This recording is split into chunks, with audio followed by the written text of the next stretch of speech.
To me, the biggest challenge living in Taiwan is to see my family members getting older. I know, it sucks. Because I saw my mom like 3 years ago. She was a different person. Yeah. I see her now. She's different. And when I saw her, I was so happy. But you see a lot of changes. It's a slightly different person. In their face, in their body shape, and it's like it's really hard. It's hard for me too. Yeah. Yeah.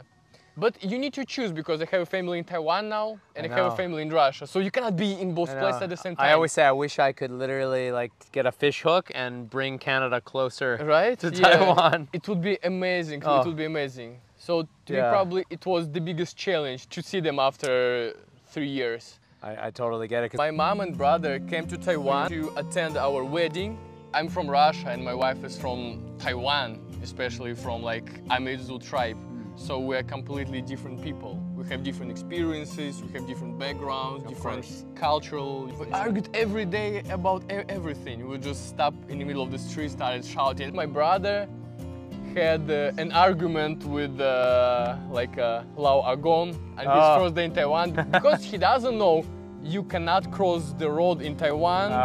He was almost hit by this Agon. I didn't teach him, this is my fault. Kolfogel here, feeling like I came from some sort of tiny world to the land of the giants over here. 你好，你好，花椰菜来了。花椰菜, why? It's easy to remember, but mostly because when I came to Taiwan, 很多台湾人会笑我，他们会说，哎，你的头发看起来很乱。Because it was like a curly, and they'll say, ha ha ha ha, 看起来像花椰菜一样. I've been living in Taiwan for 5 years. Yeah.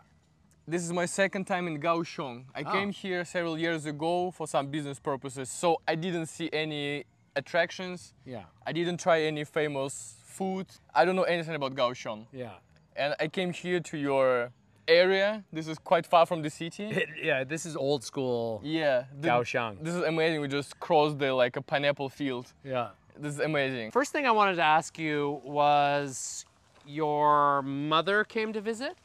Oh yeah, my mom and brother came to Taiwan. Oh, your mom and your brother, okay. Yeah, both of them came to Taiwan to attend our wedding. Tell me about the wedding. My wife is Amezu. Yeah. And I'm Russian.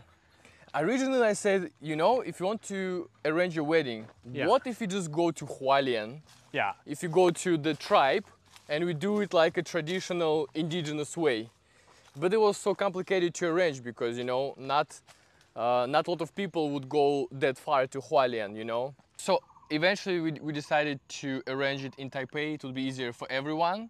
It was not easy at all because we had more than 300 guests. And my wife actually spent so much time arranging it. Because there are a lot of different like uncles, some brothers, mom's relatives, dad relatives, and you need to know how to sit all of them together. And my wife tried to explain me. She asked me to help her, and I said, baby, I have no idea what it means. I don't know anything, don't ask me. And eventually we argued a little bit, but then she just arranged everything by herself because this is so complicated. How long was she planning the wedding for? We started planning it 1 year before the date. Did you feel like that was like not necessary, or did you think it was necessary, like from your perspective? From my perspective, I wouldn't do this because, you know, mostly for men, it is not that important. Right, I agree. And also, women like to pay attention to some tiny finer details. So she was asking me like, oh, what about this ribbon, or what about this? I say, baby, like both. You get into fights because you didn't look like you cared that much sometimes? Absolutely, yes. You know what I'm talking about. We would argue a lot. We would argue a lot because to me, most of the things are more or less the same. But to them, it's really important. What's the most important thing about a marriage, from your opinion? Understanding. I'm from Russia and my wife is from Taiwan, especially from like Amezu tribe. So we're completely different people. We have different experiences, we have different backgrounds, different cultural, you know, like things, different understanding. We do a lot of things differently, we think differently, but the thing is you need to understand the person and just accept the differences. And accept it, You cannot change a person, right? You cannot change this person's habits. You need to be really smart, you know, like you need to be really understanding, to be open-minded, you know, because you have different cultures, so you have a lot of things to explore. You have a lot of things to learn about each other. So So this is amazing. But part of it is going to be arguing sometimes. Of course, you know? yeah. But now we don't argue much, I think. When I just came to Taiwan, we argued almost every day. We argued every day about everything. We just stop in the middle of the street, started shouting, ah, you don't understand me, you understand me. But yeah, but now we kind of figure things we out. are on the same... Are you planning on having children at some point? Yeah, we do. So wait till that comes and then you'll have new things to argue about. Maybe. Because that's when her childhood programming comes out and your childhood programming comes out, and those might have conflict that you can obviously work through, but that's when you get to know another layer on the of the onion, if you know what I'm saying. You know? Again, two big worlds collapsing. What was the best part of the whole wedding? The best part of it was her indigenous relatives' performance. Oh, cool. You know, they dance in a circle. They kind of hold each other's hands, they sing. And because the venue was quite huge, they did the same. We made like a huge circle. Oh, cool. You got everyone. A lot of people were wearing this indigenous tribe clothes, really beautiful red clothes with like bags and everything. Did you get your Russian friends to join? Russian friends did the same. They taught them how to dance. They taught my mom how to dance. Actually, some of my friends who came from Russia, they legitimately cried. They were watching indigenous people dancing. Because, you know, their dancing is also special. It kind of raises emotions. And so guys like us started crying and said, wow, this is like amazing. We've never experienced this before. It was really cool that they got emotional about it. Yeah. Okay, so your mom and your brother came. Tell me about what was their experience with Taiwan. They loved it. Their very first day in Taiwan, they arrived to Taoyuan airport, and we drove them back to Taipei. And when they came out of the airport, brother said, "Whoa, so hot!" Like, because you know when you go out of the airport, this heat wave just like it hits you in the face. And he said, "Wow, guys, how do you live here?" And the very next day, we took them to Hualien to participate in Harvest Festival, Indigenous Harvest Festival. Cool. So after playing, they didn't have time to rest. So I took them everywhere. They were so exhausted, but they didn't have choice because, I mean, this I understand. First time in Taiwan. And my mom, she loves swimming. And she loves like palms, she loves all this like tropic looking like things. Yeah. Coming from Canada, I always dreamed of living somewhere with palm trees. Yeah, you like, because you see this. It's different. You see this in movies. Tropical. On TV. Yeah. She wants to swim all the time. But the thing is, there are not so many places in Taiwan you can swim. Yeah, there's certain areas of Hualien they don't want you to swim. Actually, like all of this area in Hualien, there are mostly like rocks, so you cannot swim there. But we would drive a car, say, "Stop, I want to swim." I say, "Mom, there are rocks." Say, "You cannot swim there. It's not safe. There is no entrance. You need to like climb somewhere." Right. Any foods that she tried that she loved or thought was like disgusting? Oh man, I can get him to try everything. My brother, he is more like open-minded to this kind of, you know, new food things. Younger generation, I guess. But mom is more like conservative. But my brother is okay. I say, "Brother, you want to eat some like a spicy duck tongue?" He said, "Yes." That's amazing that he was so outgoing about it. And honestly, saying, "What's on my tree like a duck tongue?" I've tried it. I've never tried it. I've tried pretty much almost everything. Yeah, but he tried a lot of things. I have never tried. Although you think you've tried everything in Taiwan, and there's always some weird thing around the corner. Yeah, they usually sell something interesting. There is always something new. But duck tongue's definitely up there as a weird one. Yeah, but he kind of likes. He said, "Oh, it's nice, like a crunchy." I tried it once, and that was enough. Yeah, I know. I never tried it, and I'm not going to. So in Russia, all of this nedzan stuff, when you cook, you throw this out. Yeah, they don't waste anything here. You throw this out in Russia. In Taiwan, you need to pay for this even more than you pay for meat. It's funny. And my wife said, "Do you want to pay like 150 for this duck, some beak?" No. And I said, "Baby, I wouldn't even eat it for free. Why didn't you pay for this?" I'm pretty open-minded to most foods, but duck head is just not one of the. I don't think I'll ever try it. But my brother was okay because he likes cooking and he likes like experimenting with all these things, flavors different and things. flavors. Yeah. Was that your brother's first time here?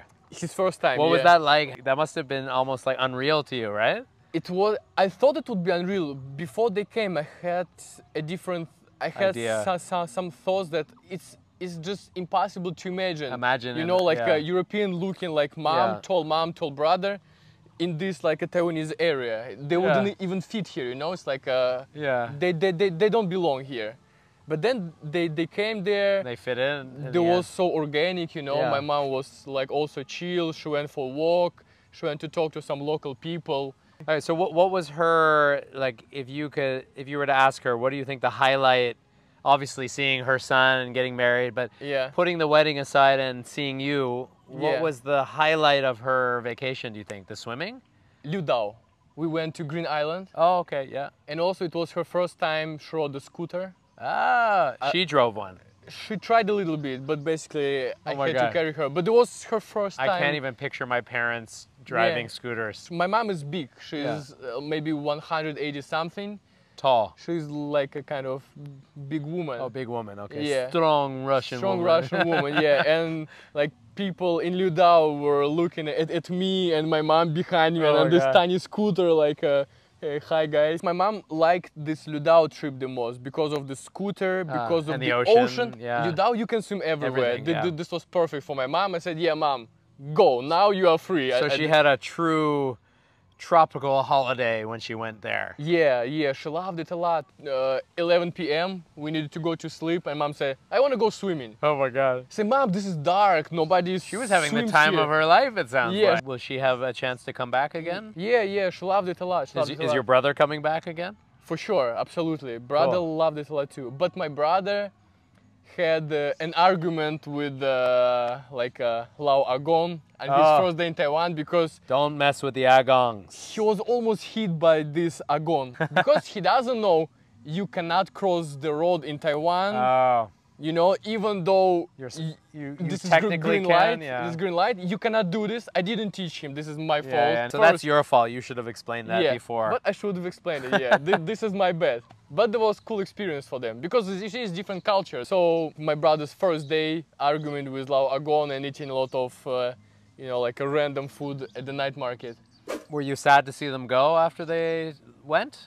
Yeah, it was actually very sad. Such a short time, 3 weeks. I mean, it's not that long, right? Yeah, and for my mom, it was also hard to let me go live in Taiwan. And when I was leaving Russia, she was like crying a lot. She still sometimes, she phones me sometimes, she like cries. Oh, says, oh yeah, son. mama, of course. To me, the biggest challenge living in Taiwan is to see my family members getting older. I know, it sucks. Because I saw my mom like 3 years ago. She was a different person. Yeah. I see her now. She's different. And when I saw her, I was so happy. But you see a lot of changes. It's a slightly different person. In their face, in their body shape, and it's like it's really hard. It's hard for me too. Yeah. Yeah, but you need to choose because I have a family in Taiwan now, and I have a family in Russia. So you cannot be in both places at the same time. I always say I wish I could literally like get a fish hook and bring Canada closer to Taiwan. It would be amazing. It would be amazing. So to me, probably it was the biggest challenge to see them after 3 years. I totally get it, because for me, like, I didn't get home for a visit for like the pandemic and all that stuff happened, and I didn't get home for like 4 years. 4 years. My dad's 82, right? So he was 70 something when I last saw him. I mean, big change, you know? Yeah. Yeah, it was hard. It's really, I wish for both of us we could see them every year and not have to wait like 2 or 3 years. This is true. I always feel envy in a good sense of this word. Yeah. When I see beautiful Taiwanese families spending time together. Yeah, and don't take it for granted. Yeah, I see. You know, family can be really annoying when they're around all the time, but believe me, it could be worse where they're not around. Yeah. And you long to see them, you know? Well, brother, I appreciate you sharing. Thank you. Yeah, and I hope you have a wonderful morning, afternoon, or evening, wherever you are. I will see you in the next one.